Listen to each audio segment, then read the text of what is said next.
The voice in your head isn't you. It's everything you've ever internalized. Your parents, your culture, your trauma, the wounded parts of the collective that got passed down through generations. And yet, we live our entire lives listening to it and believing it. I was in first grade when I first heard mine clearly. I was getting ready for school, looking in the mirror, and this voice said, "You have to be perfect. You have to have all A's." It was the one thing I thought I could control rather than focusing on the strife at home. That voice of perfectionism followed me for decades. It whispered, "Who do you think you are?" It shouted at me during relationship problems. If you could just work harder, change more, everything would be okay. The voice made me second guess my decisions and apologize for things beyond my control. Maybe you've felt this too.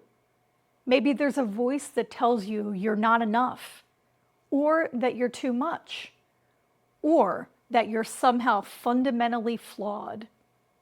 Perhaps it's the reason you hesitate before speaking up, or why you never quite feel at home in your own skin. Today, I want to show you something. That voice isn't the truth. It's not your intuition, and it's definitely not your higher self speaking. It's programming, and like all programming, it can be rewritten. So what exactly is this inner critic? Simply put, it's a survival mechanism born from shame and fear. It's not inherently bad. It was actually trying to protect you. When you were young and vulnerable, this voice developed to help you fit in, avoid rejection, and stay safe. It learned what was acceptable and what wasn't by watching the adults around you, absorbing cultural messages, and processing any pain or trauma you experienced. The problem is, what kept you safe as a child often keeps you small as an adult. This voice has some favorite phrases. Do you recognize any of these? You are not enough. Who do you think you are? You'll never get it right. Everyone else has it figured out except you. You're too sensitive, too loud, too quiet, too much, too little. And here's how it shows up in your daily life. You hesitate before hitting send on the email. You rehearse conversations in your head 27 times. You compare yourself to people on social media or at the gym. You apologize for things that aren't even your fault. You make yourself small to make others feel comfortable. This inner critic, this harsh, critical voice, is not the truth of who you are. It's not your wisdom. It's not even really yours. It's a collection of other people's fears and limitations that you've been carrying around for so long, you think it is you. But here's the thing. Once you recognize it for what it is, you can begin to change your relationship with it. Let's try something together. This is going to be a moment of honest self-reflection. Take a breath with me. In through the nose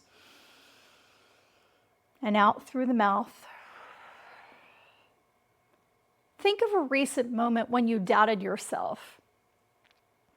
It could have been before a meeting, or when you were getting dressed, or when you posted something online, or even when you were talking to someone who you care about.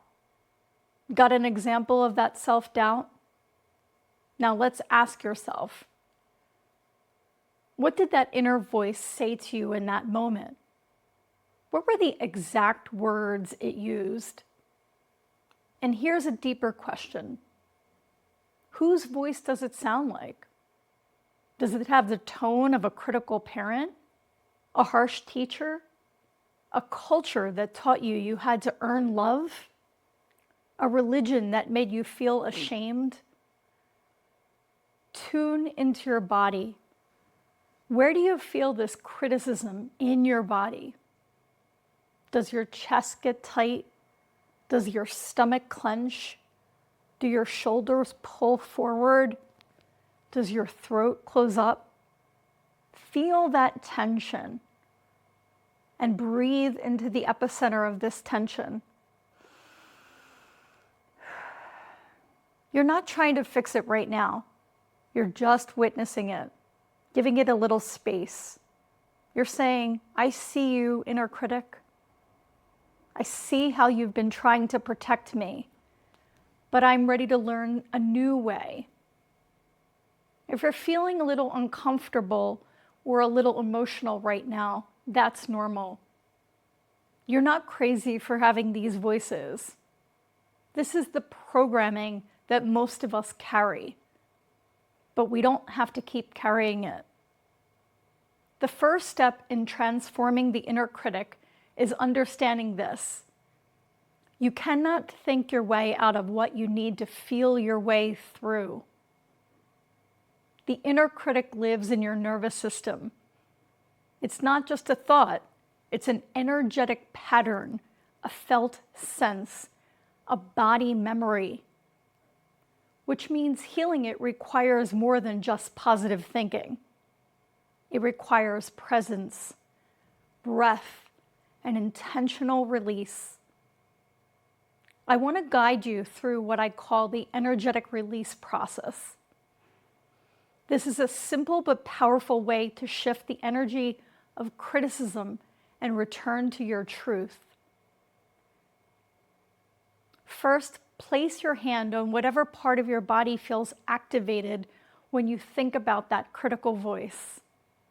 I feel it in my throat. For most people, it's the chest, the throat, the stomach. It could be your head, your jaw, your neck. Trust your instincts here. Place your hands there. Now take a deep breath through your nose, imagining that you're breathing directly into that space. At the top of the breath, hold it just for a moment. Let whatever emotions want to come to the surface come up. Don't judge them. Don't try to change them. Just hold space. Now exhale slowly through your mouth and say with me, I release this fear, this pain, this self-judgment. Let's do that again. Inhale deeply into that space where the criticism lives. Hold at the top, letting whatever wants to rise, rise, and exhale. I release this fear. I release this pain. I release this self-disapproval. One more time. Really breathe into it. Hold and release. I release this fear. I return to safety. I return to peace. I return to this present moment now. Take a moment to notice what's shifted. Maybe it's subtle. A little more space in your chest, a softness in your belly, a sense of coming back to yourself. These small shifts are how transformation happens. You've been listening to that critical voice for long enough. Now I want you to hear something else. I want you to hear the voice of your higher self, the part of you that has never been broken, that has always known your worth, that sees you the same way that God sees you. Here are 3 truths I want you to take in. Not just intellectually, but in your body, in your nervous system, in the deepest part of your being. Truth number 1, I am no longer available for self-abuse disguised as self-discipline. You don't have to berate yourself to get stuff done. You don't have to be harsh with yourself to grow. You don't have to criticize yourself to become better. Love is a more powerful catalyst for change than fear will ever be. Truth number 2, I can be a work in progress and still love myself. You don't have to wait until you're perfect to accept yourself. You don't have to earn love through achievement. You are worthy of love not because of what you do, but because of who you are. Truth number 3, I am not my thoughts. I am the one who witnesses my thoughts. That critical voice is not you. It's something you can observe. It's something you can choose whether or not to believe. You have the power to witness it, thank it for trying to protect you, and choose a different response. Every time you choose truth over criticism, every time you choose love over fear, every time you choose presence over the stories your mind tells you, you're rewiring decades of conditioning. You're literally changing your brain. You're returning to who you've always been underneath all that programming.